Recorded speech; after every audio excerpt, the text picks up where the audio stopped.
Hello and welcome, everyone. Thank you so much for being here, and especially a huge thanks to the three speakers on today's panel. So, before we get started, I just wanted to say if you are not comfortable being recorded, please keep your cameras and microphones off. And yeah, let's get right to it. So, for simplicity's sake, could we go in the same order as the slide for every question? Yeah. Okay, so do you all want to start off by introducing yourselves? For sure. I'll go first then. I'm Tolu, and I'm in my last year of a psychology program, specializing in psychology and minoring in biomedical ethics at the University of Toronto Scarborough.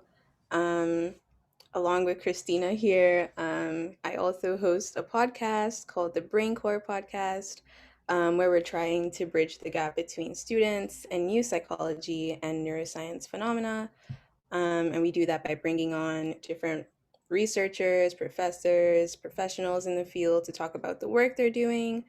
And yeah, I'm also, I know it says on the on the page that I'm the director of media for the African Impact Initiative, but now I'm the co-president of the students team. So bit of a bump up from that position. But yeah, that's me. All right. My name's Kristina, and like Tolu said, one of the things I do is I co-host the Brain Core podcast with her. If you heard the little conversation we were having at the beginning, I graduated from the University of Toronto Scarborough after specializing in neuroscience. So that was my undergrad. Now I'm at a bit of a crossroads trying to figure out where to go next. Yeah, Tolu always listens to my my little spiels about what should I do. So if you have any questions about making decisions for the next steps in your life, you can ask those. Another thing I do is I'm a research student at a lab at Toronto General Hospital.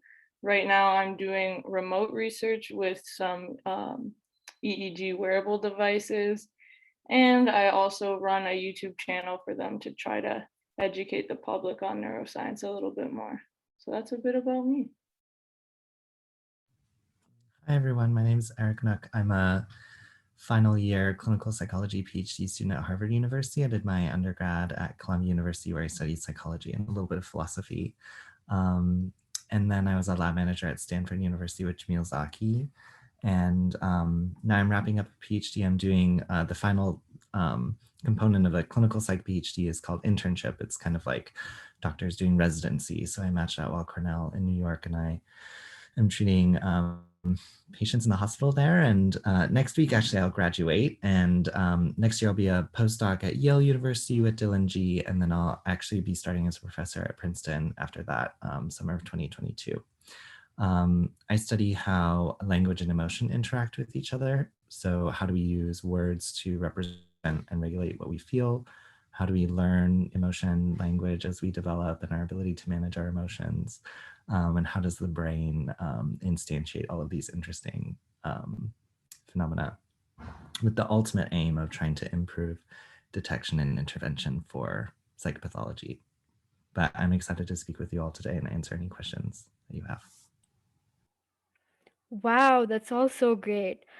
So, moving on, could you maybe go in a bit of detail about each of your fields of study and talk about what the most interesting part for you is, each of you? Sure. So currently, I'm working as a research assistant at Baycrest Hospital here in Toronto, although I've been working from home. But personally, this is my final year, and I'm going to be doing a thesis with Professor Andy Lee, and hopefully also a supervisor in the UK. And so I guess what I'm interested in personally is memory. So even the lab I work in currently is a memory lab. And at the lab specifically, they focus on autobiographical memory. So that just means like memory about your life, episodic memory where you're thinking about specific events that have happened in your life. And so that's what I'm interested in. Um, However, I'm also interested in neuropsychology, and that is the field I want to pursue. Like clinical neuropsychology programs is what I've been looking into. And so my thesis is going to be focused on like spatial context and their impact on your ability to remember things or integrate memories or separate memories from each other. So yeah, that's a little bit about what I hope to study. All right. Man, this is a hard question. Okay. One of the things was, what's my favorite thing about the field of study? I guess I should just tell you more about the field of study first. So I did neuroscience for my undergrad. I guess where I'm at now, the research at the lab we're doing, I mentioned the EEGs. What we're trying to do is use consumer grade EEGs to develop kind of a testing regimen that people could use at home to find markers of neurological disorders, specifically focusing on Parkinson's. So we have another part of our test where we use Apple Watches to test for tremors and stuff. So that's the research I'm doing now. Also, I've done in the past like machine learning research where I was literally feeding brain scans to a computer to try and get the computer to learn how to identify tumors. For me, that wasn't the most like, it wasn't my favorite thing to do. It was kind of boring, and that's why I moved on from that to something else. But you know, some people like doing that. I guess the most interesting thing about neuroscience for me is finding the life, the day-to-day applications of it. So when you learn about something in the brain, then you can kind of apply that to your life, if it's like learning or memory, how Tolu was talking about doing memory research, or even things like motion. It's something that impacts people's lives, and I just like the fact that, you know, you can constantly be looking into the question of why we think the things we do, how we think, how we remember, and stuff like that. It's a big question. I'll tell you about a set of findings that I'm really excited about. One of the papers I'm about to submit is in this line of work, but essentially I'm interested in figuring out how to help people regulate their emotions. So how can people notice that they're feeling something that they don't like feeling and change it into a feeling that is a little bit more commensurate with their goals, or a little bit more positive maybe, or better able, they can tolerate it better. Which obviously has a lot of clinical implications. And one set of findings that I've written about is that when people are reinterpreting what's going on around them in order to change how it makes them feel, which is one strategy of emotion regulation called cognitive reappraisal. When people are doing that, they spontaneously change their language insofar as they reduce use of first person singular pronouns. They stop talking about themselves, and they reduce present tense verb use. So they stop talking about the present moment, and they increase use of past and future tense verbs. So there's this linguistic distancing, a separation from what's going on right now, which seems to reflect a kind of distanced perspective on a situation. And people who do this distancing more at the linguistic level are actually better at regulating their emotions. So when people are feeling bad things, it seems it's a very simple strategy to make yourself feel better is just shift your language slightly. So you can draw a firmer distinction between what happened in the past and kind of what you're experiencing in the moment. And this is corroborated by a lot of other people's work as well: Ethan Cross, Ariana Orval, Aslam Ayduk, Walter Michel. And the final study of my dissertation was looking at in therapy transcripts, can we actually get a sense of the extent to which people are going through this linguistic shift? And is it related to their mental health and well-being as well as their progress over treatment? And we're finding that indeed people who are having worse depression and anxiety are distanced much less. They're much more kind of attached. They use first person singular pronouns more, they use present tense verbs more. But as they go through treatment, actually, and their symptoms reduce, their language becomes more distanced, and those two things are related to each other. So that's one line of work I'm really excited about right now. Wow, that's all some really interesting stuff. Before we go on to the next question, just wanted to remind the audience to put your questions in the chat box so we can ask them. And moving on to our next question. So what triggered your interest in your field of study, or even the field as a whole? Where did it all start? So I guess the field as a whole for psychology, um, that probably started years ago, probably in middle school. I know Christina probably knows this, but I learned a lot of the stuff that I know from shows, just watching shows. So initially I thought, maybe I'll become a doctor because I really like this show called House MD. Um, and then I started watching this other show called Lie to Me. And basically, he is able to tell if somebody is lying to him from looking at, you know, different muscles in their face or like how they interact with him and all of that.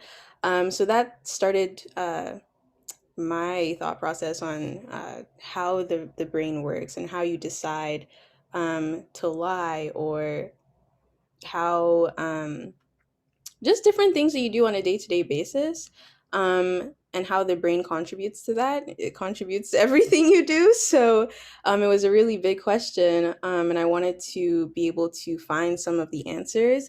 Specifically for memory, I think the thing that got me interested in it was the case of HM, which is probably widely known, the case of Henry Molaison. And so he was suffering from seizures, and so they decided to do this surgery where they removed his medial temporal lobe and also the hippocampus. And from there, like, he couldn't lay down new memories, which is called anterograde amnesia. And so I think from there I started thinking about just a lot of different questions relating to that specific case, and I thought, um, also doing my own personal research on like dementia, and having like a family friend be affected by it. I think I got like a firsthand look at the impacts of dementia and Alzheimer's. So that's kind of what got me interested specifically in memory. Um, but I also read certain books that also make me interested in, the impact of brain injury, like The Man Who Mistook His Wife for a Hat. That's a really good book. So it's written by Oliver Sacks, if you're interested. And so yeah, that's why I'm interested in memory and also the impact of brain injury. Man, okay. So for me, I want to say like the whole psychology part of things, I guess, now this might be a little far-fetched, but when I started to realize as a kid that like everyone's leading their own life, aside from me, it was always something that I was just like, okay, well, what's going on in their head? Like, when we're not in the same room together, they're living their own life. How is that happening? So I guess I'm not gonna say when I developed theory of mind, I decided, oh yeah, I'm gonna go do neuroscience, but that always had me questioning about it. And then one of the triggering moments for me, I don't know if triggering is a great word, but something that kickstarted my decision to do neuroscience was in high school. Actually, we had to do a project in science and we had to pick a specific disease, and I ended up picking Alzheimer's. And then that whole experience was just like, oh my goodness, these people, something's going on in their brain that's on a molecular basis, and then all of a sudden they can't remember things that they could easily remember in previous years. So I had actually gotten into school for engineering and for neuroscience, and I was like, okay, I don't really know what engineers do. They do a lot, but at that point I was just like, I don't know what they do, and I really want to find more out about the brain. So I picked neuroscience, and I guess that project really triggered the rest of my career in the subject, because without it, who knows, I might have just been like, okay, yeah, I'll be an engineer. But because I did that project, I was like, nah, I like the brain. So that was my little instigation. I think my story starts when I was quite young. I like Kristina. But for me, I was raised in a small town in rural Iowa, and my mom is a veterinarian. My dad's a chiropractor. I grew up really helping out in kind of a health science, home, and really being inspired to be somebody who has a path that can help people move from illness to health. And so going through high school and the first part of college, I really wanted to be a medical doctor. But I always knew that, reading things about the mind, reading whether they were psychodynamic, psychoanalytic interpretations of the mind or literature, or more contemporaneous psychology perspectives, I was always just fascinated by it. So I started taking psych classes in college, and I was just totally hooked. And I also was enjoying the pre-med classes, but I found my interests much more aligned with psychology. And so I applied to a Columbia has an honors program where you can get one-on-one research experience with a professor. And so I was admitted into that program. And at the end of my sophomore year, I started working with Kevin Oxner, and kind of the rest is history from there. I just caught the research bug, loved, having this opportunity to apply the scientific method to discover something about emotions. I started doing neuroscience research and programmed lab tasks that then we showed to people in the MRI scanner, learned how to analyze brain fMRI data, wrote up posters and things like that. And one step after the next, I found myself being able to really pursue both the full clinical training that a clinical psych PhD offers you, while also pursuing the full research training. That this kind of process of scientific discovery and thinking and writing and teaching, and advising, which I find extremely enjoyable. But yeah, that's my path. Such great experiences. I feel like that's one of my favorite questions to ask, just because everyone has a unique experience. For me, I feel like my interest in the field was just because I saw a couple of kids around me struggling with a learning disability. And well, in India, things haven't really caught up that far yet. Like, people are still accepting it. So I feel like that's why I got really interested. I felt like I had to do something to help those children. And now I'm really hoping to pursue that as a career. But yeah, moving on to the next question. So we have a couple of questions in the chat box now. Evelyn's asked, if you could isolate one main goal that you would want to meet through your work, why would it be, and what would it be, and why? Okay, that's a really good question. I think, I don't know if I'll have this huge discovery in memory research, but I think one of the goals that I've had since I was quite small, other than psychology or, achieving anything in psychology, has to do with education. So just being able to educate others on these different disorders, syndromes, things that affect you on a day-to-day basis, like some of the work that Eric is doing is really important because you don't necessarily notice these things as you're, talking about them, but somebody else is able to observe that and say, okay, when you're actually depressed, you speak a certain kind of way, as opposed to when you're trying to actually have this emotion regulation strategy, that kind of thing. So that kind of work is really important. And I think education is really good, like being able to have this feedback from your brain that, okay, this is good, this is a good strategy, and this is maybe not the best strategy. So I think one of the biggest goals I have is just to educate as many people as possible, and that's why we started the Brain Core podcast, Kristina and I, and yeah, so I'll leave it at that, like, huge that huge word of just education, like education for all if they want it.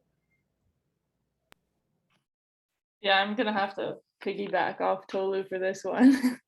It's always been about having a positive impact on others for me. Like it's really tough to know if your research is gonna have some huge impact, but through doing these small actions of teaching others or even just, you know, making the podcast episodes or mentoring future students in neuroscience, helping in any way I can. That's like the core of what drives me to do what I do. Because at the end of the day, if you're just in a lab or whatever setting you're in doing research and you're not teaching that to anyone else or talking about it or educating people on it, then I don't know. For me, it's like, what's the point if I don't empower others to do similar things or empower others to improve their lives with what I've learned. So that's the goal for me. What inspiring answers. I love both of those answers. So um, what a good question. I feel like this is a question they should have asked me while I was interviewing. So I'm gonna take this question and ask when I'm interviewing new faculty. You know, there's so many things that I could say, but one thing that I'm gonna answer is I really hope that, you know, so there's a spectrum of research. There's very basic research where you're trying to answer questions just to know the answer to them. And then very applied questions where you're saying, does this therapy work, right?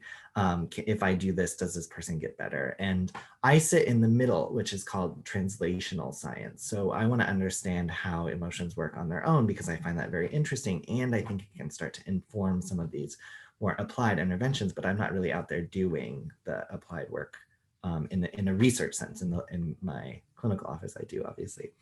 But I think a concrete problem I would love to solve is to be able to like generate a new tool or a new refinement on a clinical intervention that we know is going to make therapy better. Unfortunately, it's the case that around 50%, I also saw a statistic recently that I haven't checked, but 80% of people are going to experience a diagnosable psychological disorder at some point in their lives. Suffering from psychopathology is extremely common. Unfortunately, a lot of even our very best treatments only work about half of the time.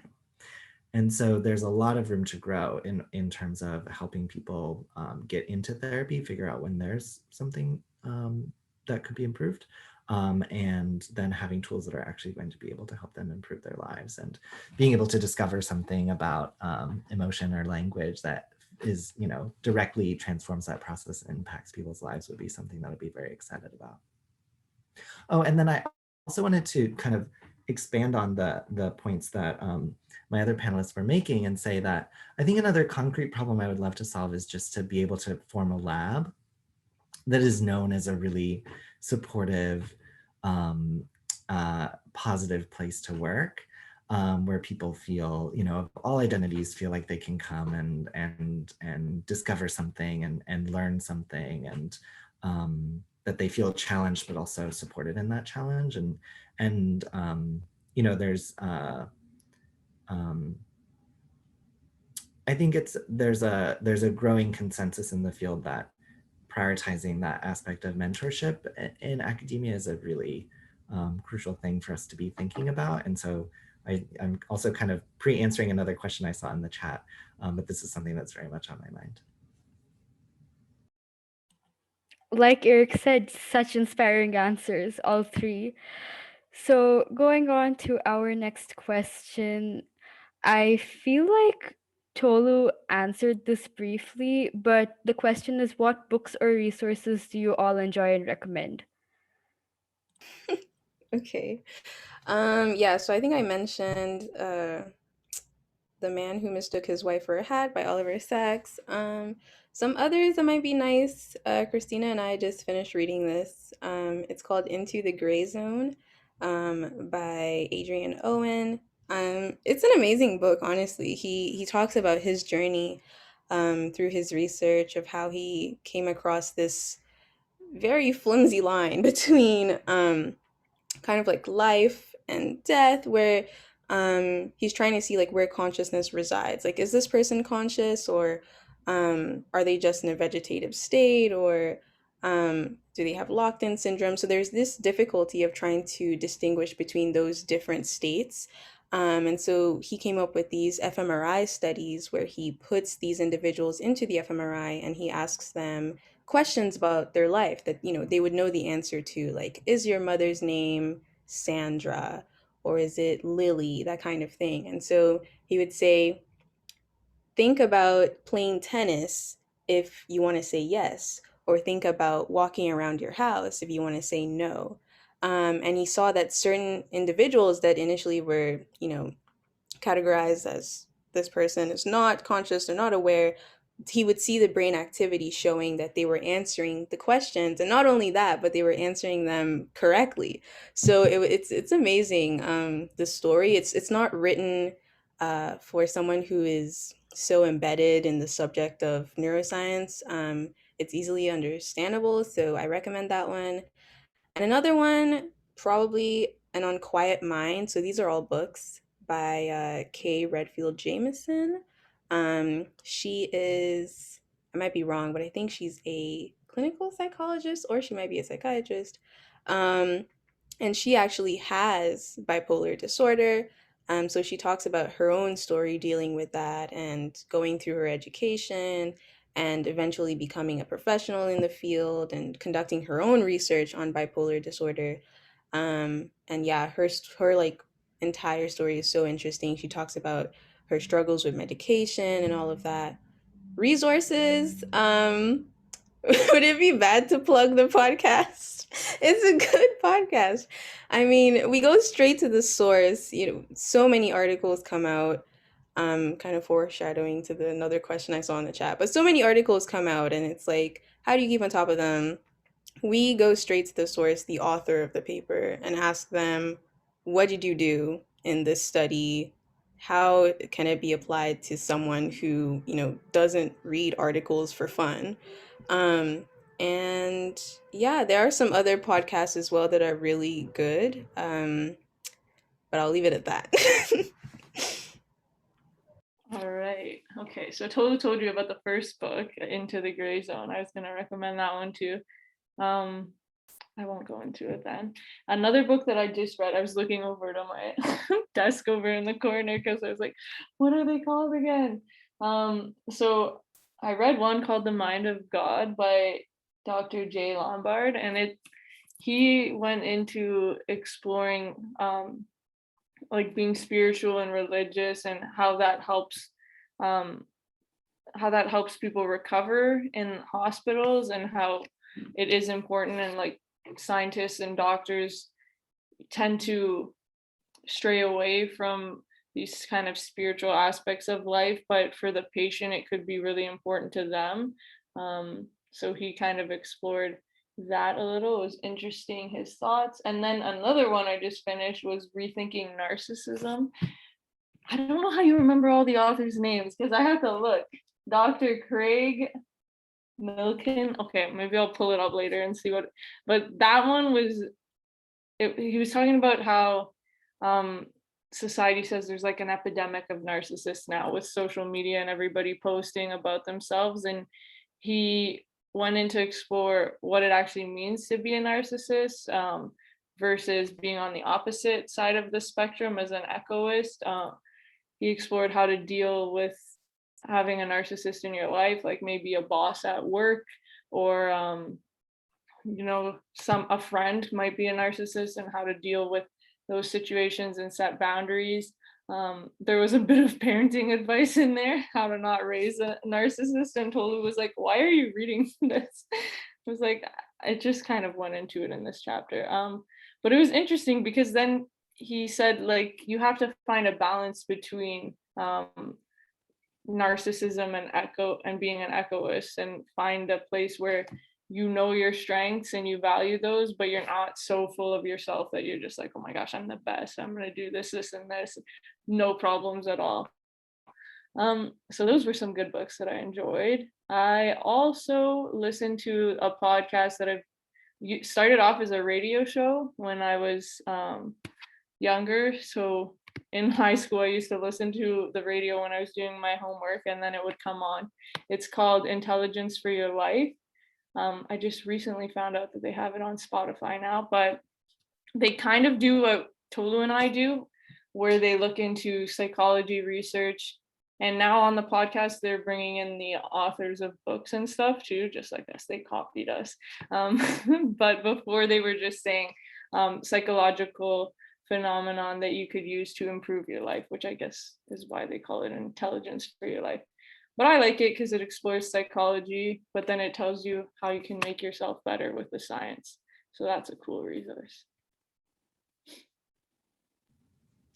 Great. One of the first books I read in college that really had an impact for me, it was before I started college, I think, was called The Art of Loving by Erich Fromm. He, I think, identified as a psychologist, but he's, back in the day where there's kind of like a bridge between philosophy and psychology. Really impactful book for me. And then I'll just plug, I have a bunch of friends and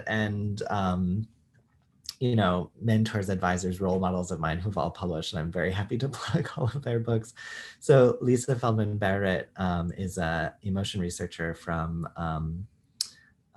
Northeastern University, and she wrote the theory of emotion that I primarily work with in, called the constructionist theory of emotion. And she has a book called How Emotions Are Made, The Secret Life of the Brain, I think is the second part of the title. Really accessible way to get an understanding of her theory of emotion and how the brain works more broadly. She also published another book, 7.5 Lessons About the Brain, that I believe has been very widely acclaimed, but I have not yet read it. I purchased it though.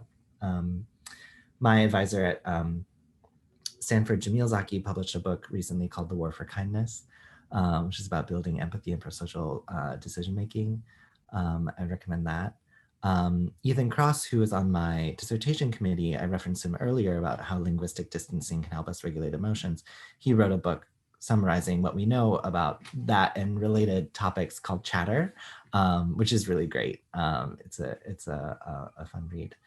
And then other books that were coming to my mind are largely therapy resources. So one of the things I often do when I'm working with patients, if it's like a short-term kind of single session consultation, I let people know that there are all of these workbooks that are written by the people who wrote the CBT treatment protocols for panic disorder, generalized anxiety disorder, depression, etc. And they're all encapsulated in this one series called the Treatments That Work series. And these are things that you can buy and you can work through on your own, and it will take you through the kinds of steps that a therapist would take you through. So like I said before, there's a real problem in our ability to address the global burden of mental health disease. And so I like to plug this at any chance, like if you're struggling with panic attacks, if you're struggling with depression, worry, there's a series that you can check out, and I would recommend them to you. Another book that I'll mention, I'm a gay person, and I think we, LGBTQ individuals have unique challenges when it comes to mental health and well-being, and a book that I really love and recommend to a lot of my gay clients, written primarily for gay men. It's called The Velvet Rage, and it's about perfectionism and a little bit of narcissism as well, in how our narcissistic defense system can be activated when you grow up believing that there's something really wrong with you. And it's written by somebody who's trained in dialectical behavior therapy. It's another really good book. Wow, I think we've all got a nice long list of books and resources to go to now. The next question we have, and again, I think Tolu briefly went over this, but Zoe's asked, how do you guys keep up with the overwhelming number of neuroscience studies being published every month? Well, I will say, and it's kind of like in conjunction with psychology studies as well, being published every month. But I think you don't necessarily have to keep up with all of them. Kind of like going back to the second question that was asked about like, our specific fields of study. I think it is nice to be knowledgeable on these different fields of study, but I try to stay more up to date with what's going on with memory research, just so it can inform like, questions I may have or just out of interest. Personally, I do have to look into other fields for the podcast specifically. So we try to pick different fields to go into. We've gone into developmental psychology, cognitive psychology, and this past month we decided to like branch into our respective countries. So Christina's from Greece, I'm from Nigeria, so we flew all the way to Greece. No, I'm kidding. We like virtually we had on a guest to talk about his work with psychodrama. He's a clinical psychologist, and he uses psychodrama to help with his patients. And so he wrote up this really nice case study about this individual who was struggling from drug abuse. So they were ingesting heroin, and so using psychodrama he was able to help him out and that he thought it was a good strategy, and so he wrote up the case study, so we talked about that. So I think um don't be pressured to stay on top of every single study that comes out. You don't need to know like all of the findings, and sometimes the findings are not, applicable to you or even like the work that you're doing. So that's the advice I would give. And if you do want to stay on top of them, I think sometimes you can subscribe to certain journals so that you can get the new articles when they come out. And yeah, someone did send me a message directly. I think maybe I'll bring it up in the next question. But it just has to do about finding research experience in academia with having like minimal past experience. But I'll bring it up later. I'm glad you said that, totally, like that you don't have to keep up with it, because I was gonna answer the question and be like, I don't keep up with all of it. You have to find, like Tolu said, the niche that you're interested in, and then you can keep on top of those studies. And even then, when you're in the field doing actual research, you might meet people and then you might really like the work that they're doing.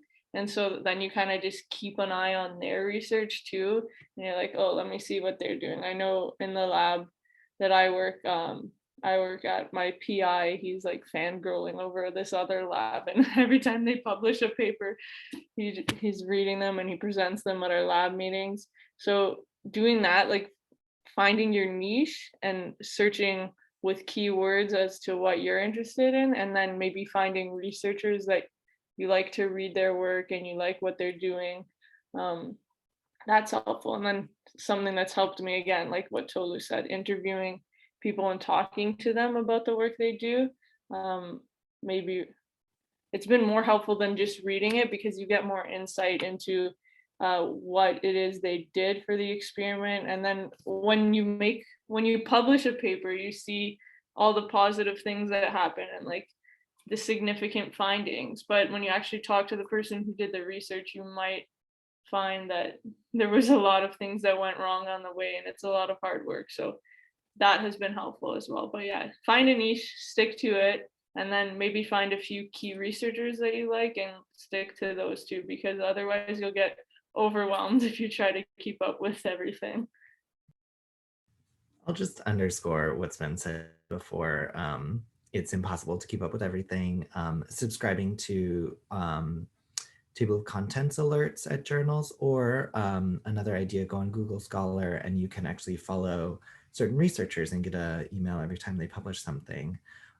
Those are great. And then as you get further into the process, there are conferences and lab meetings, which we talk about. So a lab meeting is whenever you're a researcher and a part of a lab. Most labs, once a week, will have a meeting where they all come together and everyone takes turns presenting something, either a project they're working on or someone else's paper that they want to update the lab on. or if you attend conferences, you see people from all over the world presenting their own research, and you learn about research that way. One thing that we do in our labs is everyone divides up the labor. So, you know, it's my job to keep track of 5 different journals and get their table of contents, and then any interesting articles I copy and paste into email and send to the rest of the lab, and everyone else does that as well. And then we all can kind of get some crosstalk around what are interesting papers without having to monitor every single journal that exists. So there's a few more strategies for you. Yep, some really great strategies. Okay, so our next question is from Jackie. What are some of your biggest challenges you found in your lab work, and what advice would you give to your past self if you could? Well, I lab work. Well, I do work in a lab, but I'm not, calling the shots on anything. I'd say, like, as a research assistant, one of the difficulties has been kind of finding your confidence in the lab. Sometimes it's really difficult because, a lab can be filled with, the PI, the principal investigator, but it can also be filled with postdocs and PhD students. And so you feel relatively small in terms of what you know and maybe like the level of education you're at. So it's like, do I say something or will it sound dumb? Or so I think that's been a fear of mine on certain days. But I think finding your confidence with what you know and being willing to learn is really important. I think one thing I would not necessarily give advice to my past self because I did do this, but ask a lot of questions. If you don't understand something and someone says, and someone is talking about it, just ask, what does that mean?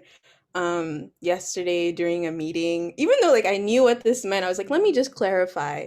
And so I asked the question, I was like, what does that mean? And it was what I thought it meant, but it's better for you to be 100% sure than to say, you understand something when you actually don't. And have fun because I think I've been really lucky with the labs that I've worked in. I've worked in an infant lab where we looked at motor development in children. I've worked at a food lab, like a bio food lab. I've also worked at a lab at Sick Kids, the hospital for sick children, where they're looking at ADHD and adolescence and the factors that contribute to that. And in all of those, like everyone I've worked with, they don't take things too seriously. We have lab socials. Um, we'll send memes to each other. We'll send TikToks to each other that are funny and relatable, to the work that we're doing. And some of these people that I've worked with have become some of my closest friends, especially trying to figure out what you want to do in the future. It's really helpful to build those connections. So maybe advice to my past self, even though I did do this, would also be, stay in touch with these people and build connections as you go, because, yeah, you're gonna need them. And yeah, that's the advice I would give. Yeah, what Tolu just said about connections too, it's so true. In the research world, you'll meet somebody and they know somebody from where you've done research, and there's like everyone's connected somehow. It's like a little web. But my advice to my past self would be, I guess, I kind of like what Tolu said, having confidence, but not being afraid to sound dumb, because when you end up in the lab, in your first lab meeting with the lab, and everybody's like talking about all this research that they've maybe been in for a few years now, and you just get thrown in on the first day and you have no clue what's going on. I don't know, I felt like if I asked a question, they'd be questioning my ability to be in the lab. So it's a bit of, I guess, imposter syndrome that sets in on you. So I'm not a shy person, but when I was in the lab, I realized maybe I am a little, because for some reason I couldn't speak and I was not asking questions.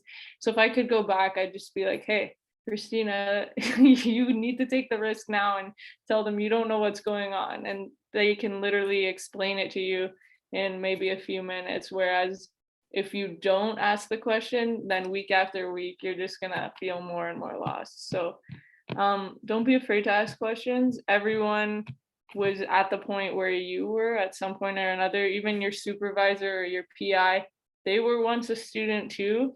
And my PI always says, like, now's the time to take risks. And he's always like, I wish I could go back to the years that you guys are in so I could ask more questions and take more risks, because the older you get, the harder it is. So that would be my advice to myself. Take risks and don't be afraid to ask questions.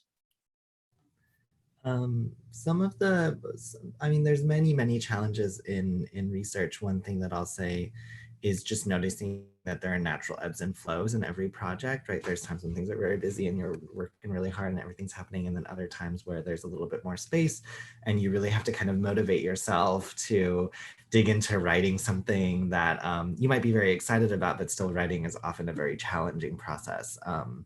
And so riding those different waves and feeling confident, kind of taking risks, as the other panelists are saying, are some of the biggest challenges. And advice for earlier me, I think would be,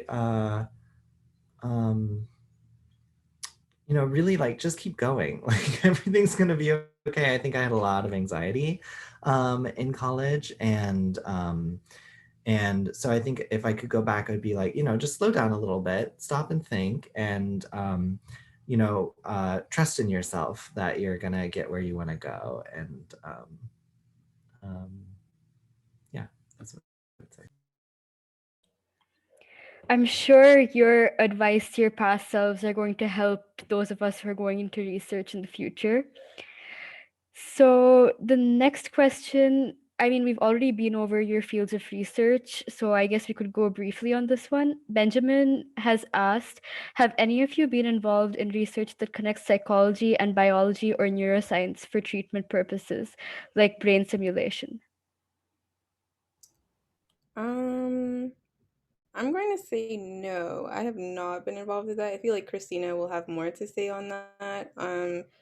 But I mean, we've had an episode where we talked about like biofeedback, like, sorry, not biofeedback, neurofeedback, and its uses with therapy. Um, but other than that, I think I'll throw it over to Kristina. Okay, well, not brain stimulation. I haven't been involved in that, but connecting biology and neuroscience to psychology. So in my third year of undergrad, I worked in a lab that did animal studies. And if you were on here early, you might have heard me talk about that a little, but we were working on validating an animal model for schizophrenia so that testing for drugs could be done on something that has been validated, because the problem now is that the dosing regimen for it's called the ketamine model of schizophrenia in rats, and the dosing regimen for the ketamine hasn't actually been standardized. So labs doing research will give their rats a certain dose of ketamine, and then another lab will do it a different way. So we were looking at the different methods and trying to figure out what the best dose would be to give in order to create those sort of schizophrenic symptoms in a rat. So I did that. I wasn't really working with any drugs or anything other than working with the rats that have been given the dose, and I was actually it was a double-blind study, so I didn't know what dose my rats had been given. Turns out they'd been given the highest dose, which explains some of the the issues I was having with them. But yeah, it was really interesting to see the kind of work that goes into validating drugs that are then on the market, because then you start to question, like, if this is how we're testing a drug before we go to human trials, should we really be moving on to human trials? And then the other one that I do now is I'm at a lab that looks at glioblastoma, so brain cancer. So I guess that kind of connects to it a bit. And the treatment purpose outside of the cancer side, like the lab's doing so much. I don't even know how the PI coordinates all these projects, but the other one that I mentioned with the EEG, we're just kind of trying to develop it now, where we are looking for a neuromarker of Parkinson's, and then also looking at more physical symptoms like the tremor with the Apple Watch. So trying to make something that's consumer friendly, where if somebody's diagnosed with Parkinson, they can kind of monitor their symptoms at home too, and that can help doctors maybe come up with better doses for medication, or see if the medication is actually working. But it's in the early phases. Those are like the end goal. I don't know if I'll still be in the lab when they get there. Yeah, I have two answers for this. One is, in my first year of graduate school, I worked in a lab was directed by Christine Hooker, called the Social Neuroscience and Psychopathology Lab, and a data set that I analyzed and wrote up, published in Neuroimage Clinical, involved having people who are at familial high risk for schizophrenia. So they have close family members who have a psychotic disorder, and healthy controls. And we put them in the scanner and played them recordings that were either neutral, praising, or very critical. And we know that being exposed to highly critical comments from other people, especially people like family members, increases your risk for developing depression disorders as well as psychotic disorders. And so we had people listen to these recordings, and then I found that people with familial risk for schizophrenia, when they were listening to the critical comments, had less activity in the dorsolateral prefrontal cortex, which is a brain region that does many things, but one of the things it's strongly connected to is this emotion regulation, cognitive reappraisal technique that I was telling you earlier.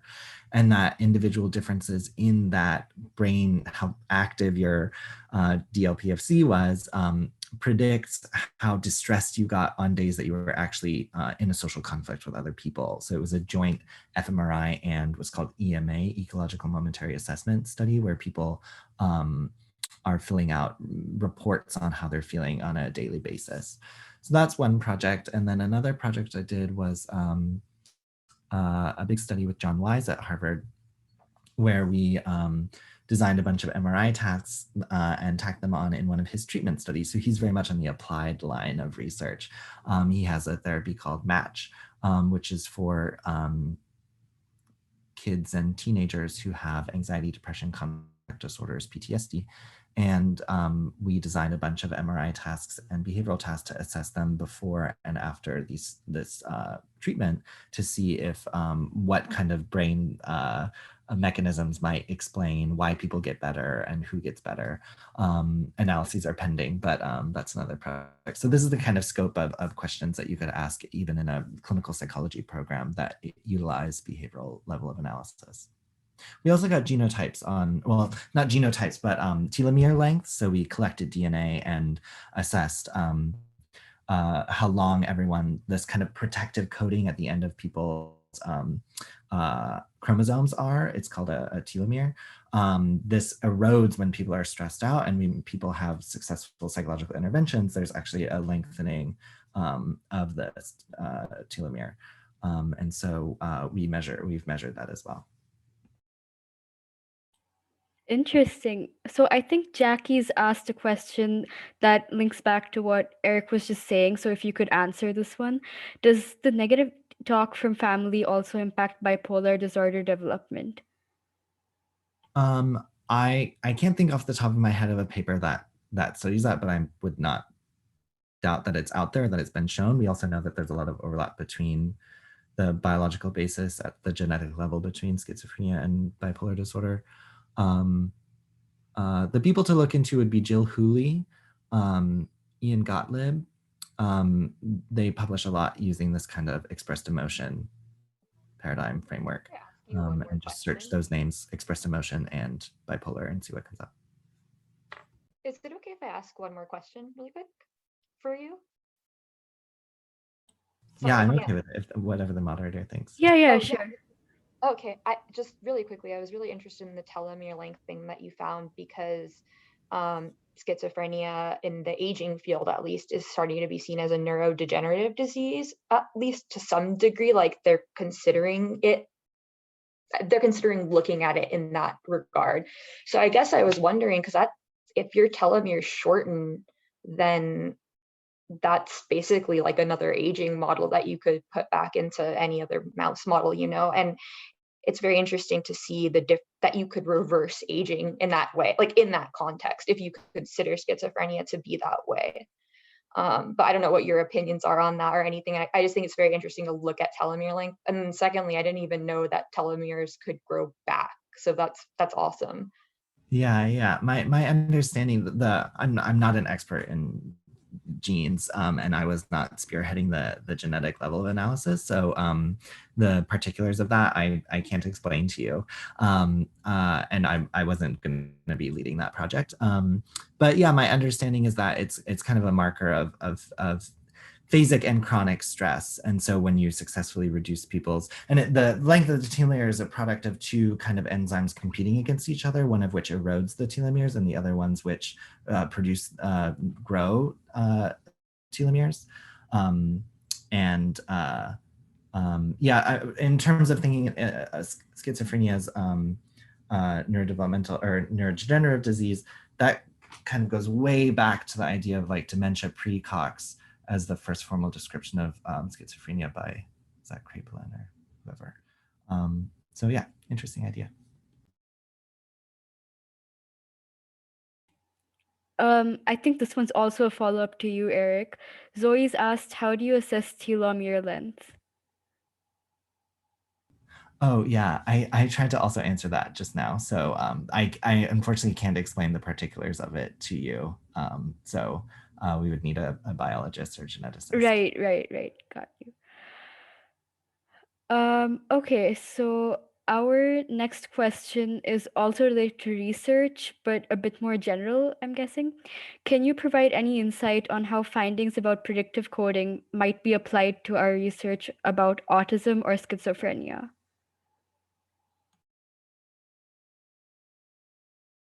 Yeah, I saw that question. I'm going to say I don't know about autism or schizophrenia, but I did recently take this class on cognitive neuroscience of decision making, and I know that they work with a lot of different models to kind of predict uh, how what choice someone will make in a specific decision. And I think it's been helpful. So, and they use coding for that. I think in the class, we learned how to code in R so that we could test out these different models, decision-making models. So I'm not too sure about autism or schizophrenia, but Google Scholar, that might be helpful. But yeah, that's what I'll say on that. I'm not sure by predictive coding, are they talking about like coding on computers, or are you talking about the theory, the brain theory, predictive coding? Hi, I was actually talking about the brain theory. Yeah, it was submitted by Carl Friston at UCL. I don't know if you've heard about it. I heard a bit about it. From what I understand, it's like when you're generating and updating mental models of the environment. Is that? Yeah, Eric's nodding. Okay, so I don't know if I can say much about it because I don't know too much about the finding about predictive coding. But for autism or schizophrenia research, I guess the thing is with the brain, everything ties in. So if you have this model of how you're updating your brain and your thinking, there might be things that are atypical in somebody who has autism or somebody who has schizophrenia, where this model might not work the same way it works in other people. So they could look into that. But I'm not too sure. I don't know too much about it. Sorry. Yeah, so it's a particular question that, again, the details are a little bit outside of my realm of expertise, but I can describe a little bit more and offer some thoughts. So, there's this kind of intuitive idea that the brain is a organ that responds to the world, right? So a point of light hits our retina, that activates neurons that then go through the visual system, that's fed forward, and then we have this conscious awareness of it. Predictive coding idea actually kind of flips that on its head and says that the brain is an organ that spends its entire existence locked in a dark case called our skull. And it's doing its best job to keep our organism alive and, from an evolutionary perspective, reproducing. And so one technique it has to keep us alive is to constantly try to know what's going to happen next in our environment.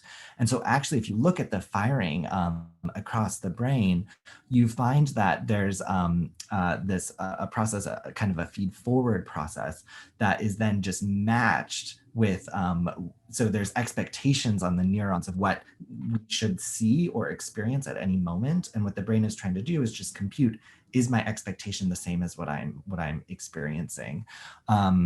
It's a really remarkable idea. If you're interested in what this means for emotion, I would again recommend The Hidden Life of the Brain, How Emotions Are Made by Lisa Feldman Barrett. She talks a lot about predictive coding within an affective science and affective neuroscience context.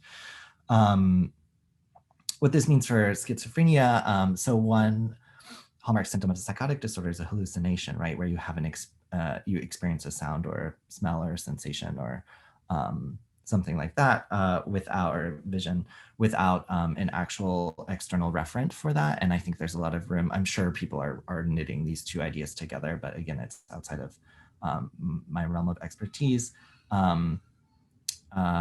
Yeah, and I could offer similar conjectures about autism, but I don't want to stray too far afield. Great. So the next question specifically for Kristina, what next steps are you considering? Oh, before the panel too, Tolu was like, what if they ask you this? So for me, the whole reason why I took a gap year was because I had applied to medical school and got rejected everywhere. So medicine is and was what I was considering, but now I'm like, I got admitted to a master's of clinical psychology program, but I also have a admittance to med school as well. And I'm actually waitlisted for Weill Cornell, which is where Eric's going to be heading. So it would be cool if I could go there too.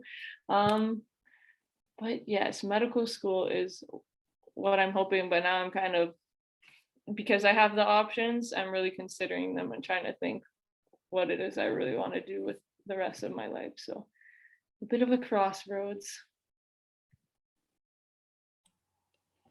Right. So the next one is for Eric. Ultimately, why did you go into research instead of pursuing med school? Yeah, there's several components to that. One was just kind of asking myself what I wanted to do and finding a lot more joy in both the idea of being a clinical psychologist and having 45 minutes to an hour with each of my patients, kind of plumbing the depths of their psychological experiences and offering behavioral and language-based interventions, as opposed to, as a psychiatrist, you're for the most part having shorter sessions, and your primary role would be psychopharmacological intervention. It's not always the case, but it's kind of the main difference there. And then also just the opportunity, I caught the research bug, and that's such a foundational part of the clinical psychology PhD program, and it's kind of it's a component of medical training, but it's definitely not the centerpiece the way that it is for clinical psych. So those two things really push me in the direction that I am. Yeah. So I think we're going to wrap up with this last question. Aaron's asked, do you have any tips for high schoolers hoping to get involved in lab research? Yeah, so unfortunately, well, actually I think he might still be here. Someone also directly messaged me a question that relates to this. And so he said, I had a question regarding finding research experience in academia and public health research initiatives. For context, up until now, I have had minimal research experience, and the exposure that I've had is strictly through coursework. But any tips I would give, I mean, in high school, I did also do co-op. That's where I was able to work at a biofood tech lab, and I'd also volunteered at a hospital. But I had no experience actually doing psychology research or anything related to that. And so in my first year, actually, it might have been my second year. I can't remember now because of COVID. Like, I don't know when was the last time I was in school, but it might have been my first slash second year. I worked at an infant lab, and the only experience that was on my resume was like I worked at Winners, and I worked at the hospital volunteering. But one thing that I would advise is to really boost up your coursework. Like, I know you can say, like the only exposure you've had is through coursework, but you are learning a lot from those courses. And so, um, let's say, for example, like my cognitive neuroscience of decision making class, one thing we learned in there was, coding in R. And so that's a very transferable skill that is quite useful in labs. And so on my resume, like, R is up there. It's like, something that I can do and understand, even if it's like a basic understanding of what you're looking at.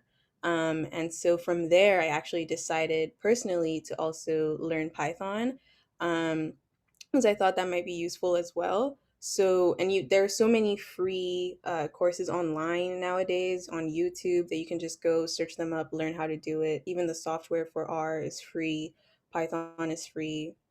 So that's one thing I'll do, or I'll say, or an advice is that you should definitely um, take advantage of the courses that you are partaking in and use those transferable skills. Also, don't knock volunteering. If you're able to even volunteer at a lab, specifically email the PI, say, this is my situation and this is what I'm interested in and I want to learn more. That's definitely an option. Uh, One thing I'll also say is that, take advantage of office hours. That's what they're for, go there, ask questions, get to know the professor a little bit more if you're interested in their work. Even if you're not interested in their work and you just want to talk about, the future and what that could entail for you.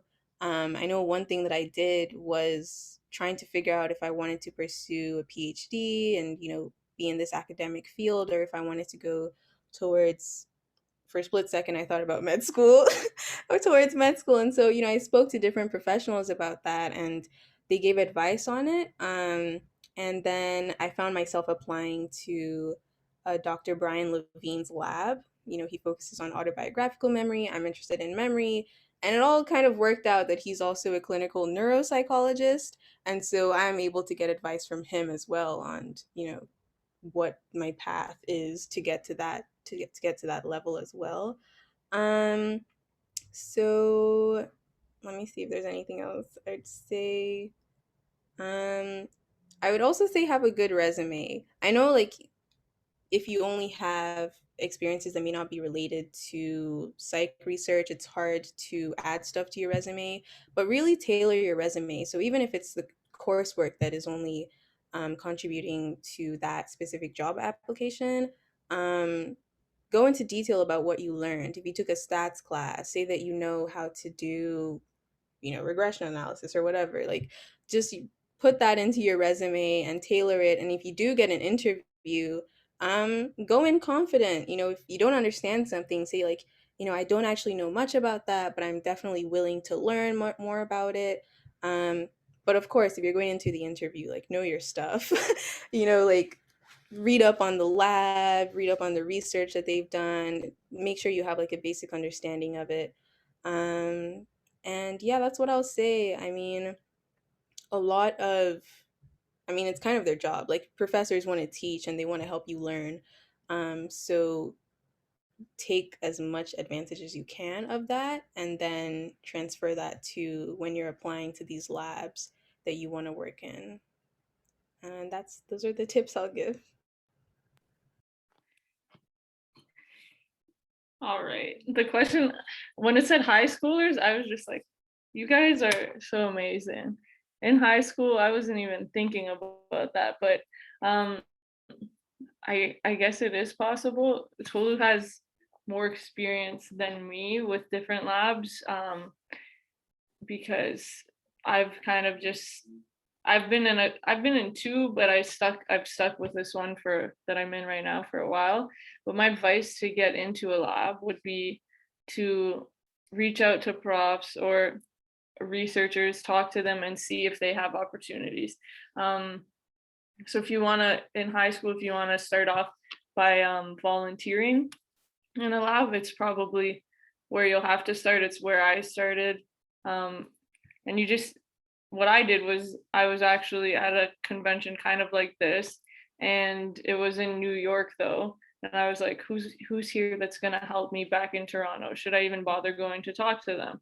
And my sister was there with me and she was like, what do you mean? Go talk to somebody, you never know. Then the person that I talked to knew somebody in Toronto, and that's how I got my first research position, because they said reach out to them, email them, say that you want to work in a lab and find out what's going on. So talking to people, again, if, like I said before, finding research that you like or finding a researcher you like, maybe emailing them. When you email them, make sure it's personal though. Don't just send off an email that's general, because my PI has told me about those and he complains about them. He'll get generic emails from somebody looking to help in the lab. So let them know that you've looked into their research, you're interested in it, and you want to learn, and hopefully they're open to it. From what I've seen, a lot of people are open to having students come into the lab and learn. So that's what I would do if I was in high school. I'd try and start with volunteering, grow my experience, and then maybe you can get some internships or something like that. I think that you've got a great set of tips. One other thing that I'll point to is the Journal of Emerging Investigators. I'm a reviewer for it. It's a journal that publishes high school science projects. So if you encourage your high school or one of your teachers to help you run a little project, you have to consider the ethical implications of how you're conducting your research, obviously, but you can run a survey asking a scientific question and collect some data and run an analysis and write up a paper and submit it. That's something that can say a lot about your background and get you kind of working with somebody, even if it's not in a formal university lab setting. But the other point I'll make is you all have a lot of time to figure this all out. I started doing psychology research as a junior in college, and here I am. I had no research experience at all before that, zero. And everything worked out just fine. So if this is something you're really passionate and interested in, go for it. But I really encourage you to take your time. You have plenty, and one of my best friends started graduate school, started his PhD when he's 30 years old. I'm finishing at 31. And he's living a great life. He's so happy. You've got there's many paths up the mountain. Please, take stock of, first and foremost, the kind of life that you want to live. And if this is part of it, then go for it. I will not get in your way by any means. But I guess I'm also saying make sure you're not in your own way. That was some great advice and the perfect way to wrap up, probably. Thank you all so much for being here today, taking the time out of your schedules. It's been really great talking to you. Thank you so much for all your insights. No problem. Thanks for having us. Yeah. And good luck to everyone. Thank you, Jackie. Thanks, Jackie.